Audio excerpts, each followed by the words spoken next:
ડભોઈમાં ભ્રષ્ટાચાર કે તંત્રની ઘોર બેદરકારી। સ્ટેચ્યુ ઓફ યુનિટી માર્ગ પર માત્ર 15 દિવસ પહેલા નખાયેલી લાખોની જાળીઓ ગાયબ।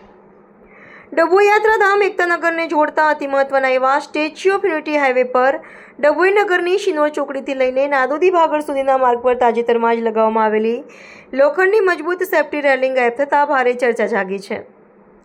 આશ્ચર્યની વાત તો એ છે કે આ કામગીરી પૂર્ણ થયાને હજુ માંડ 15 દિવસ પણ નથી થયા, ત્યાં જ રસ્તાની વચ્ચેથી લોખંડની કિંમતી જાળીઓ ગાયબ થઈ જતા સરકારી તંત્રની કામગીરી અને તેની સુરક્ષા સામે અનેક મોટા સવાલો ઊભા થયા છે। જાળીઓ લગાવવાનો મુખ્ય ઉદ્દેશ્ય રોડ સેફ્ટીનો હતો। આ વ્યસ્ત હાઈવે પરથી રોજ હજારો વાહનો પસાર થાય છે। માર્ગ વચ્ચે રખડતા ઢોર કે અન્ય જાનવરો અચાનક આવી ન જાય અને તેના કારણે સર્જાતા ગંભીર અકસ્માતો અટકાવી શકાય તેવા ઉમદા આશય સાથે સરકાર દ્વારા લાખો કરોડોના ખર્ચે ડિવાઈડર પ્રોટેક્શન જાળીઓ લગાવવામાં આવી હતી।